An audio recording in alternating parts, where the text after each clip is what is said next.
These are a whole bunch of things that I wish I knew my first week in brokerage, my first year in brokerage, right? My first year leasing was 2003. I wish I knew these things. I wish I had this gold delivered on a silver plate by somebody for free on Monday afternoons, right? So that I could learn this stuff, right? So I'm going to give you some stuff and you will be able to see, guys, if you take it and you implement it, you'll be able to see immediate uptick in your business. Okay, cool. So without further ado, let's get rocking and rolling. As you guys are hopping on, go ahead and put into the chat for me so I can try to customize this as much as possible.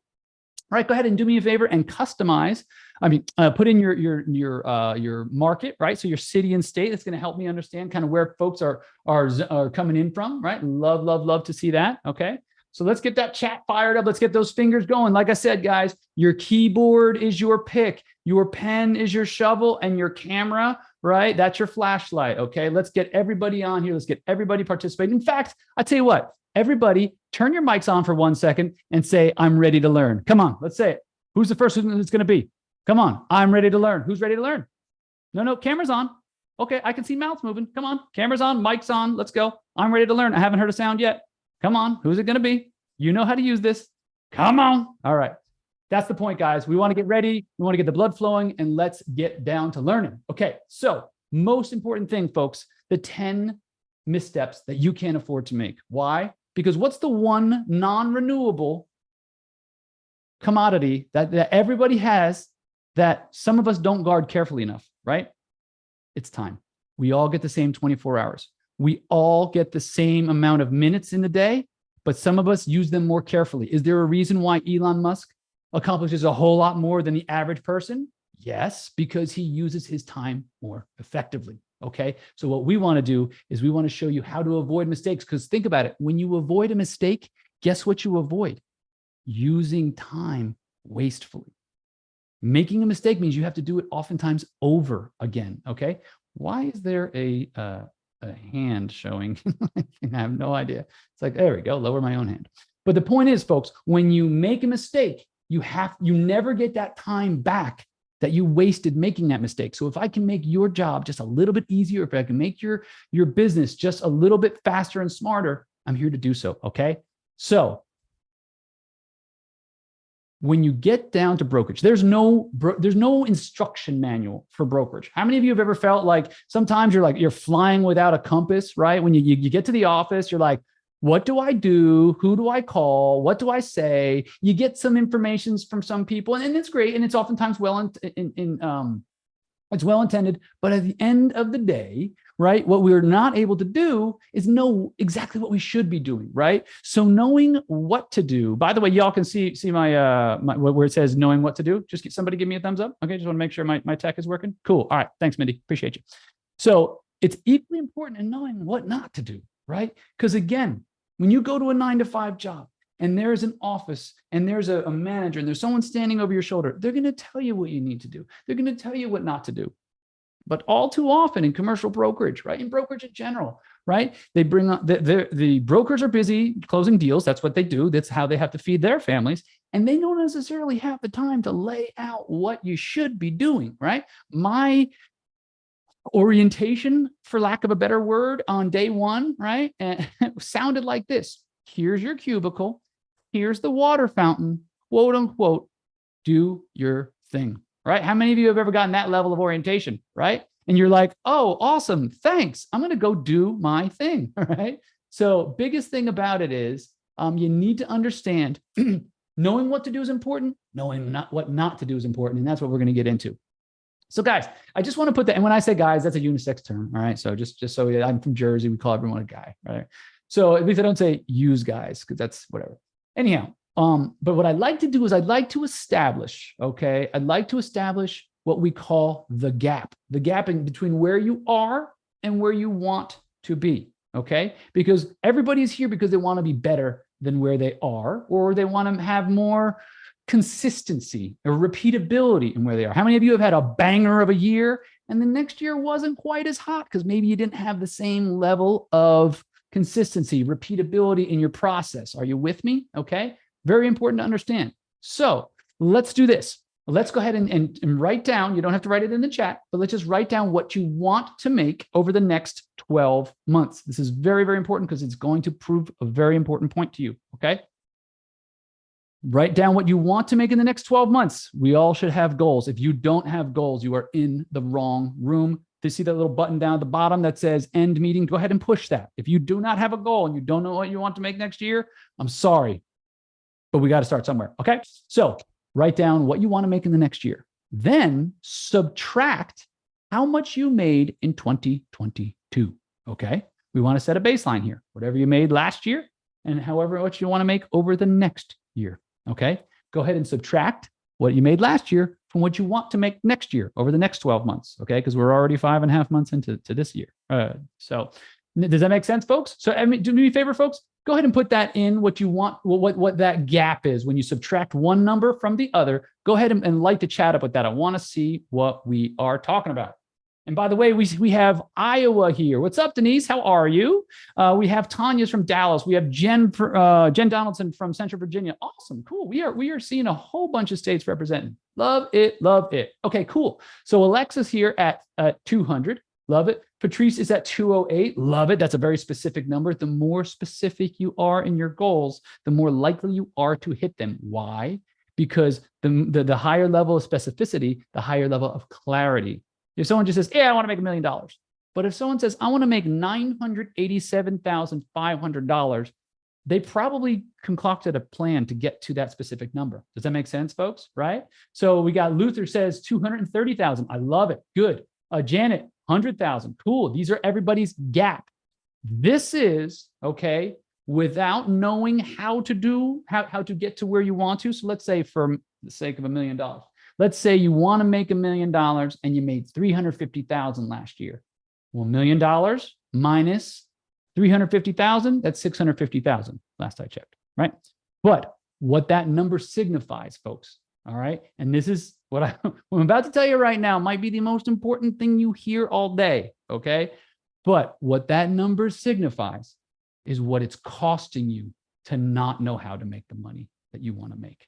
I'm going to say that one more time so it sinks in. This is a writer downer, guys. It's what you are paying life. It's costing you not to know how to make the money you want to make for yourself and your family, right? Think about it. If you already knew how to make the money that you want to make, you'd already be making it. I'm sure none of us would be sitting on the couch watching Netflix if we already knew how to make $1 million. You with me? You'd be out there making that $1 million. So that's what it's costing you, folks. I want to put this into perspective. And I always like to give context around why we do trainings, because if I just give you information without context, it's kind of fruitless, right? So I wanted to show you the importance of the gap, understanding the gap, and now with information, okay, that's how we close the gap, because what's missing is you're missing information and implementation to close that gap between what you know how to make and what you are currently making, okay? Cool. So, folks, we're going to do David Letterman style. For those of you that are not old enough to know who David Letterman is or was, sorry. Basically, it's a reversed countdown from 10 down to 1. Okay, I see a couple smiles there. Okay, awesome. So who's with me when they've ever gone to research and go out to cold call, like cold calling is not always fun, or they went to call somebody and they went down a crazy rabbit hole and they got kind of tired of like finding a property, researching it, picking up the phone, no one answers. Finding another property, researching it. Guys, do me a favor, type a 1 in the chat if any of you have ever experienced like that method where you're like, you know that you want to reach out to certain building owners for certain reasons, but what happens is you went to like execute on it and okay, Lydia's with me. Yep. Okay, that was in the past because Lydia's one of my students now, so she knows the right way to do it. Heck yeah, Cheryl's with me. Okay, Jen's with me. Okay, guys, that happens all the time. Most people they don't realize that there are more efficient ways of doing it, right? Why? Because no one ever trained them. Because they probably told them on their first day on the job, here's your cubicle, here's the water fountain, go do your thing. You with me, right?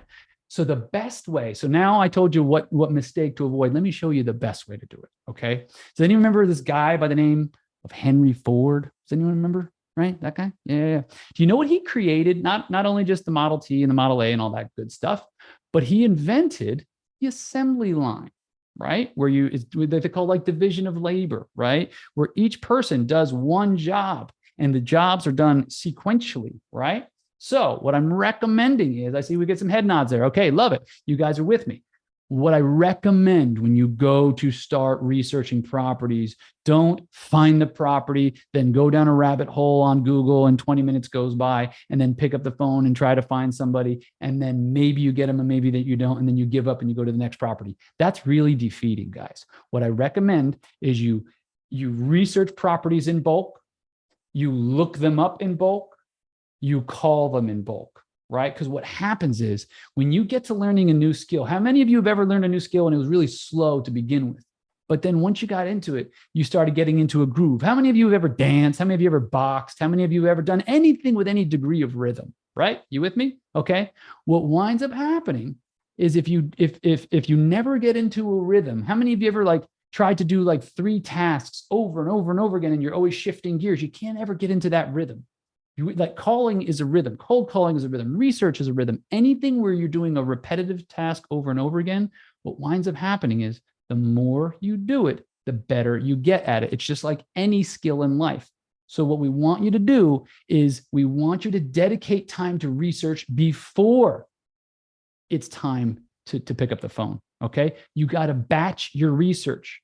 Find out what properties you want to go after. Research them beforehand, the night before, the weekend before. I like doing research on weekends because I don't know about you guys, but when you got a bunch of listings on the market and this thing's blowing up all over the place, you cannot concentrate. Okay. So point being, we want to make sure that we get our research done beforehand. We're just chipping out the tip of the iceberg here. Okay. Next thing is, guys, you need to learn your paperwork, your contracts cold. I was just talking to a student today, right?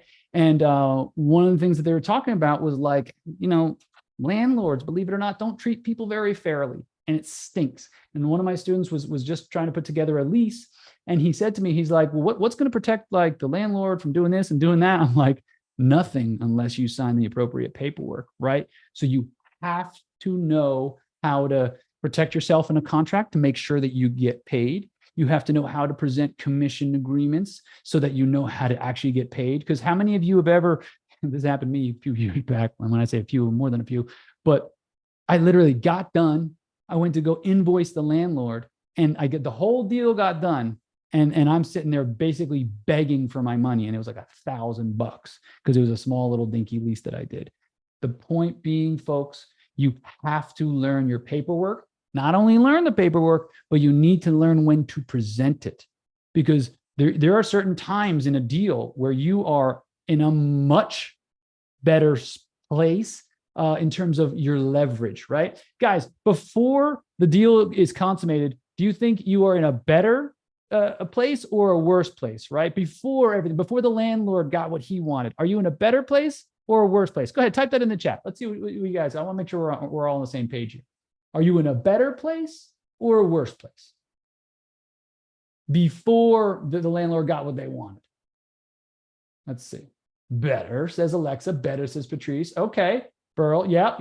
That's exactly it. Folks, do not wait for people's goodwill, because if they would rather, whose pocket you think they'd rather have that dollar in, theirs or yours? Right? How many of you ever delayed paying a bill, even though you knew it was due, but you delayed it until the right before you had to pay your credit card bill, right? How many of you are guilty of that? I know I am, right? Why? Because you wanted to hang on to that money as long as possible. You know you're going to pay it. No, you'd rather that dollar be in your pocket than someone else's, right? That's the point, folks. So make sure you understand your contracts, your paperwork, your commission agreements, so that you can protect yourself. Because I got news for you. News alert, news alert. No one's going to do it for you. No one's going to look out for you. You are out there busting your butt, trying to make a deal. And then at the end of the day, it's happened to me where people aren't that cool and they aren't that noble. Okay. So just know that you need to protect your behind every single time. CYA every single time, because the one time you give someone the opportunity to take advantage of you, 1000% of the time they will. Okay. Sorry. It's just been my experience. Okay. Next up. Sorry, I'm not sorry. I'm trying to save you guys a little bit of heartache so that you're not like going to your broker like, this guy won't pay me. This is a bunch of BS. I work really hard. Doesn't matter. Nobody cares, right? So just wanted to give you guys a heads up. Next, this is a fun one. Okay. I know this is obvious. Okay. And you're probably already realizing like, Duh. But how many of you, and I'm sure you don't do this today, but how many of you have ever gotten ghosted by somebody? Type a G in the chat. If you've ever been ghosted by a potential buyer, a potential tenant, let's see what we're talking about. Come on, everybody. Let's get those fingers mowing. Fred, Missy, Gio, Omid, Mindy, Patrice, come on. Don't be shy. I know you know how to type. You're all obviously watching on computers. Now we're talking. Manny, what's up, dude? Mike, nice to see you, Manny. Amanda's with me. Okay, now we're talking. Folks, okay? You need to understand when you're getting ghosted, it's for a one of a few reasons, okay? Not the least of which is you might have committed your time and your effort to somebody before you qualified them properly. How many of you have ever gotten down the road with somebody? When I say down the road, I mean like you went back and forth, you sent them a bunch of reports, maybe you even showed them a handful of properties, only to find out that they are not financially capable of buying said properties. Vicky's with me. She's like, yes, with 10 S's. Guys, the most disheartening thing in the world is finding out all too late or being the last one to find out that this person can't afford to buy a bicycle. You with me? Right? You do not want to be spending your time, because what's the one thing we talk about before, guys? TIME. It's the only non-renewable resource. You cannot get it back. You cannot create more of it. I don't care how much money you have. You cannot create more time. So if you spend your time wastefully working with unqualified buyers or tenants, right, you'll never, ever get that time back. Is this landing, guys? Type an exclamation point if this is landing. If this is making any sense, folks, okay? Let me know. Come on. Yeah, I see Omid's with me. Who else is with me? Yes? Let's see some exclamation points. Okay, I'm not stopping until there's 36 exclamation points, because we got, oh, wait, more than that. How many we got on Zoomy? Oh, shoot, we got almost 50 on Zoom. We got another more than a dozen or 11 on Facebook. Love this. Let's see some exclamation points. Guys, I want to make sure these points are landing. I want to make sure I'm talking to the right room. Okay, cool. All right, next up. Not knowing what your time is worth. Now, you've been hearing me talk about time.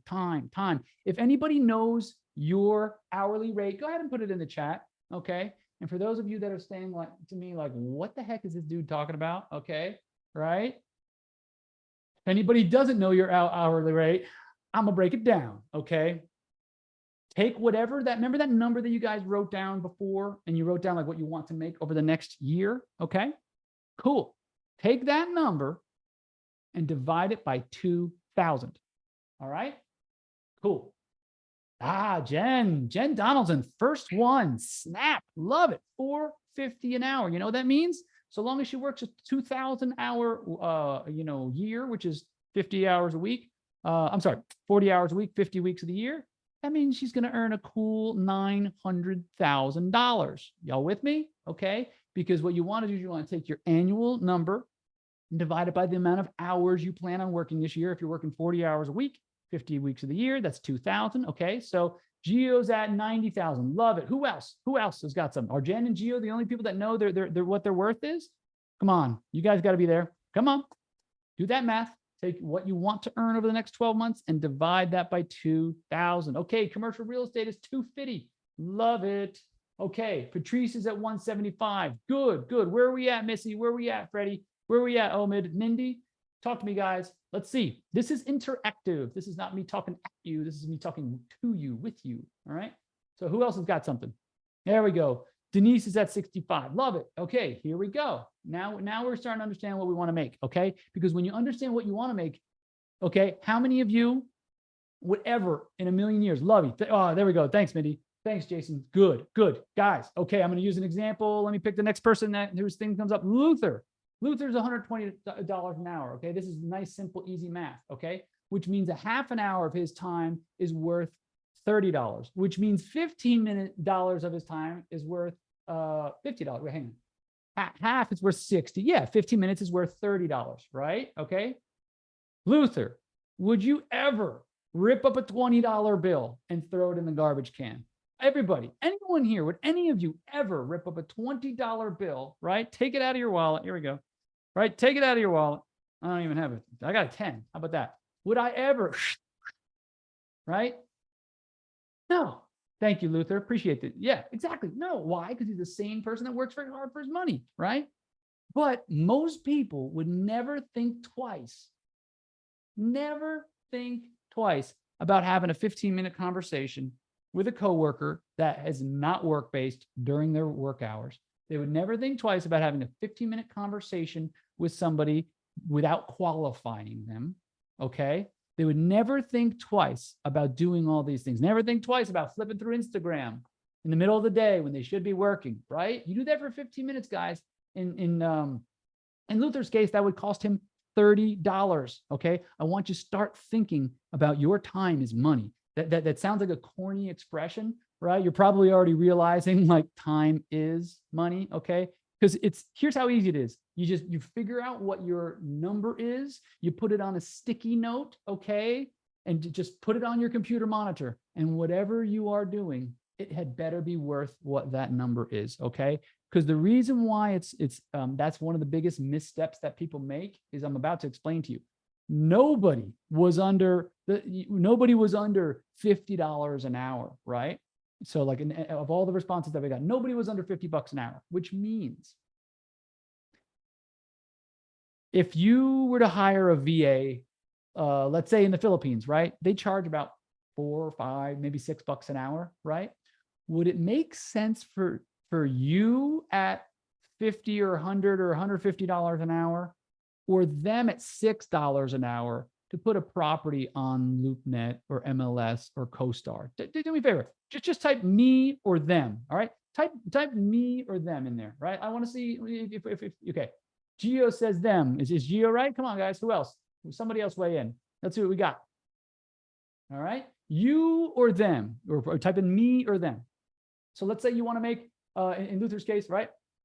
$120 an hour. Does it make any sense? When you can pay someone $6 an hour to do something, does it make sense for you to be doing these things? Exactly, folks. Okay. When you start treating your time like it's money, that's when you start making big money. Okay.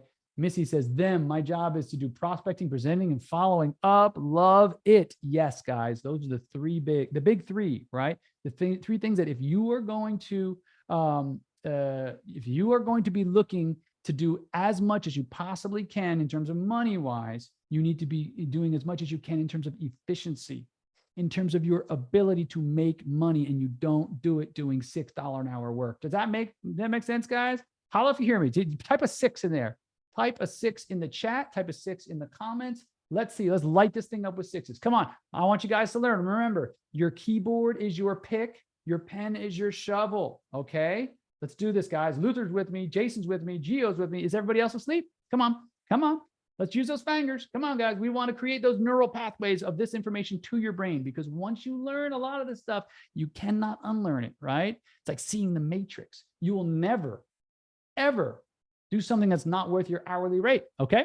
So next up, folks, next up is not creating a call list and or a to-do list the night before. Folks, this is what I do. I practice what I preach. I got this from theperfectday.com. Anyhow, I plan my day out the next day, the night before. Can anybody tell me why you would do that? Right?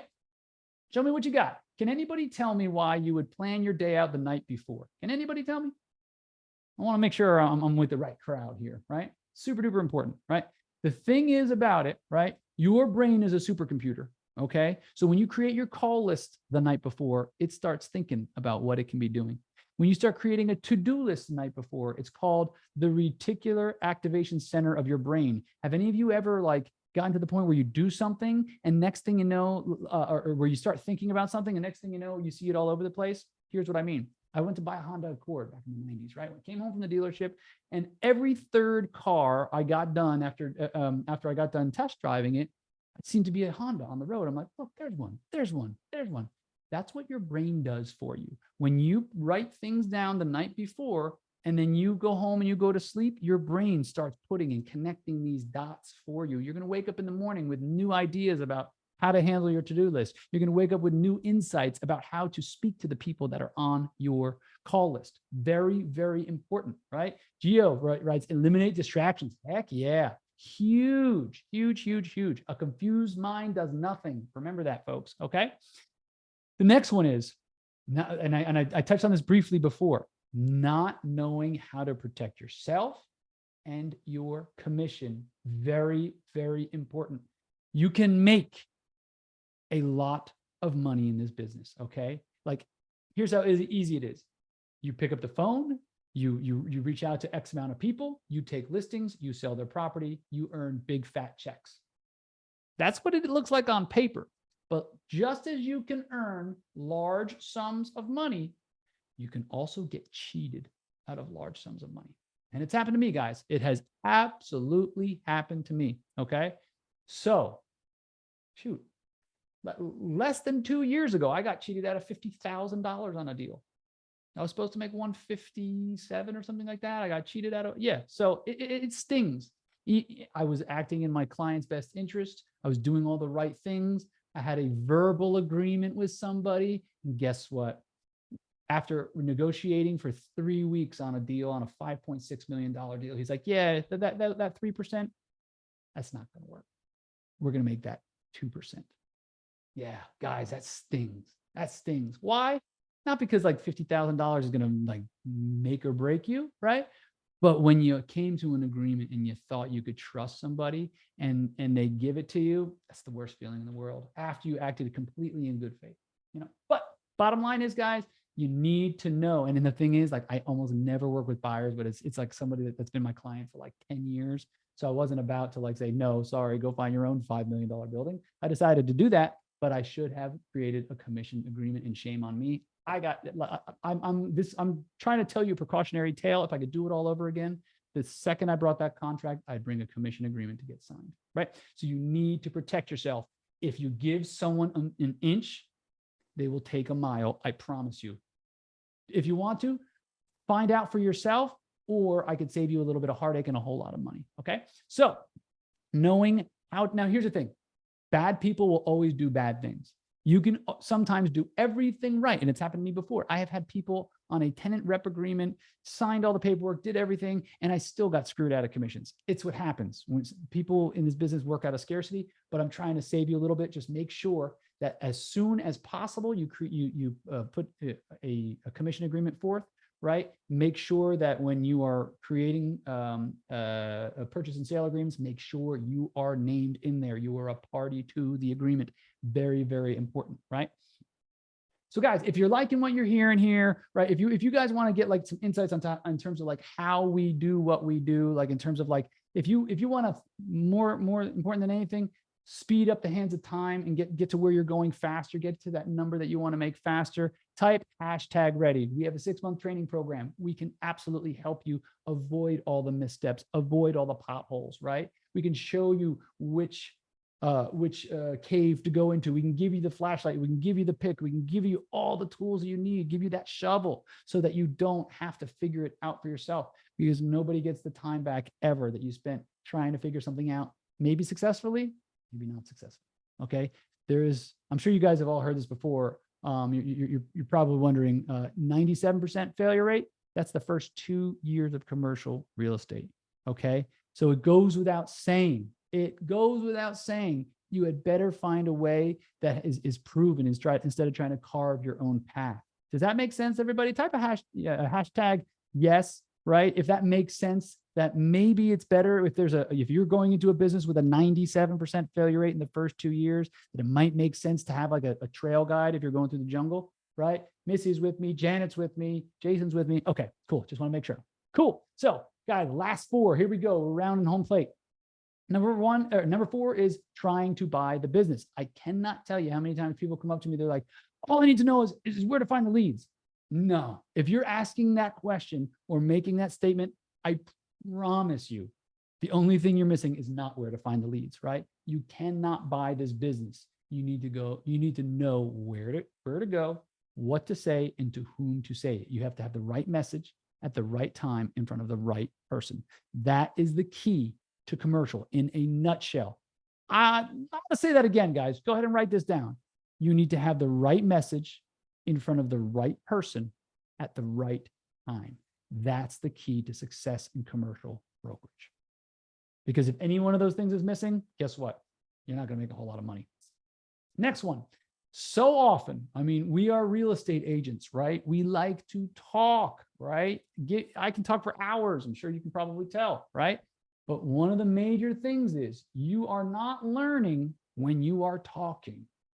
You have 2 ears, 1 mouth. Haven't you guys ever heard that one before? You know, right? It's a widely known fact that we have 2 ears and 1 mouth. We should listen in proportion to the amount of ears we got, right? Twice as much as we speak. The reason being, if you ask the right questions, your clients will tell you everything you need on how to service them properly. They'll tell you everything you need, but you got to ask the right questions. And unless you are actually actively listening, you will miss it. Okay. Make sure you're asking, make sure you're coming in and trying to help. Number one, always try to help first. And if they understand that you are trying to help them, they're going to be honest with you. They're going to open up to you, but you have to be listening or else you're going to miss it. Okay, folks? Very, very important. The next thing is, for those of you that are in your first couple of years in the business, I highly recommend against chasing huge deals in the beginning. And I'll tell you why, guys. It's not because we're like, we don't want younger brokers or unseasoned brokers closing big deals. That's fine, But like your first day of med school, are you ready to conduct brain surgery, right? And more importantly, would you trust your brain with someone who is like first year med student? Or would you want the person that's kind of like been through and done a bunch of operations and you know their ways, and when things fall apart, they know how to fix them and so on and so forth? Does that make sense, guys? The biggest mistake that most young agents make, one of the biggest, is the second biggest, right? Is trying to go after these enormous deals. How many of you, okay, I'll be honest, right? My first year in brokerage, right? I remember looking at this like $6.4 million deal. And I was like, oh my gosh, I know someone that'll buy it. And I started like visions of sugar plums were in my head, right? As I was sleeping, I was like, oh my God, do you know how much money that is? 3 points on that. I've never earned $180,000, blah, blah, blah, right? And guess what? I didn't have the skills. I didn't have the tactics. I didn't have the deal IQ to be able to take that down. So if I could save you a little heartache, does anybody want, okay, this is going to be a big one. Who here wants to know the secret to closing a $6 million deal? Come on, just type a 6 if you want. Unless you guys don't want, I can just end it right now. Go ahead, type it in. Don't be afraid. Just a 6. That's all I'm asking for. It's not too much. Use that that keyboard, right? There we go. Okay. Guys, you want to know the fastest way to learn how to close a $6 million deal? Close 10 $600,000 deals. It sounds dumb, but it's like this, right? That old saying, I don't know, have you guys, stop me if you ever heard this, but people say it's when becoming a millionaire, it's not about the $1 million, okay? It's about the person you become on the way to that $1 million. It's not about the $1 million. It's about the person you become on the way to the $1 million, okay? Because it's not about closing one deal. Maybe you luck out and make sense. What it's about learning the skills, learning, oh shoot, I won't do that again. Learning, ooh, last time I did this happened. I'm going to do that again. Or last time I did this, ooh, that I don't want that to happen, right? Very, very important. Yeah, exactly, Jason. Heck yeah. It's like Miyagi, right? Sand the fence. Danielson had no idea why he was having to sand the fence and paint the fence and stay in the, and at the end of the day, he amassed a bunch of skills and they didn't even know it, right? So forget about those big deals. Forget about the big stuff. That stuff will come. Time takes time. Write this down, folks, please. Time takes time. Nothing you can do is going to speed up the hands of time. But what you can do is you can use your time most effectively by going after deals you actually have a chance with. Because in a big deal, let's say you chased 10 big deals this year and you got none of them across the board. You probably got to step A, B, C, D, fell apart. A, B, C, fell apart. A, B, fell apart. A, fell apart, right? Or take on a smaller deal that's A, B, C, D, E, F, G, close, collect money. A, B, C, D, E, F, G, close, collect money. Which is going to be better for your confidence? Which is going to be better for your understanding of the deal cycle? Which is going to be better for your knowledge as a broker?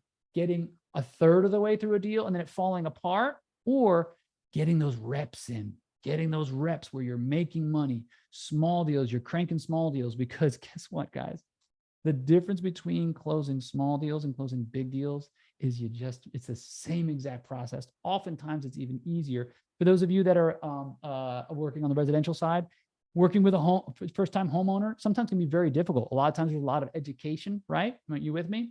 You know, selling a luxury home to someone that already owns a $2 million home, guess what? It's a whole lot easier than the person buying an $80,000 home. Why? Because they've done it a bunch of times before. They're more savvy to the process. You with me? Same thing goes in commercial, guys. Closing a $4 million deal is easier oftentimes than closing a $400,000 deal. But the person you become along the way, closing a bunch of $400,000 deals, is what allows you the skill set to step in with confidence and to, more importantly, transfer that confidence to somebody to say, yeah, this is my $4 million property. I'm going to give it to you. You with me, guys? Okay. Very, very important. So do not chase those huge deals in the beginning. Folks, at the end of the day, we want to get you getting those reps in. And then instead of making $400,000 deals, making them 5 or 6, what you do is you raise your minimum up over time. Very important. Okay. And the number one thing that I see over and over and over again, guys, it's not having a mentor, right? You can figure out how to read by yourself, but why not just go to school? You can figure out how to look at the stars and maybe you'll understand the constellations, but wouldn't you rather have a telescope, right? Not having a mentor, or conversely, having a mentor, is the fastest way to speed up the hands of time. How many of you guys would like to earn more money this year? Just type a dollar bill in the chat, right? How many of you would like that? Anybody want to make more money this year, right? If you want to do it as fast as possible, find somebody that has done it before. Find somebody, whether it's in your office, whether it's a training program, whoever it is, okay? It could be my company. Great. We do that. We help people, but find somebody, because the last thing I would want is a year from now, this time next June, you're in the exact same place as you are today. How many people want to be there? Exact same place you are today? I'm sure you don't, right? Guys, thank you so much for being here. I promised I'd be respectful of your time. I did go a little bit over, but I was trying to deliver you guys value. I want to save you from some of the things. These are some of the heartaches that I went through, right? Very, very important. If I can save you a little bit of time, a little bit of heartache, right? I told you one of these lessons in here cost me $50,000 like 2 years, a year and a half ago, right? So I'm only speaking from this stuff from experience. If I can tell you guys this stuff and maybe save you, it's like, you ever have your folks tell you don't do this, and then you do it anyhow and you make the mistake, right? I'm trying to do that. I'm trying to help you guys. All right. So please, any way I can help you, let me know. For those of you that are interested in the training, go ahead and book your call right now. And then we will see you same time, same place next week. Look forward to speaking to several of you guys, and we'll talk to you soon. All right. Take care, folks. Good to see you.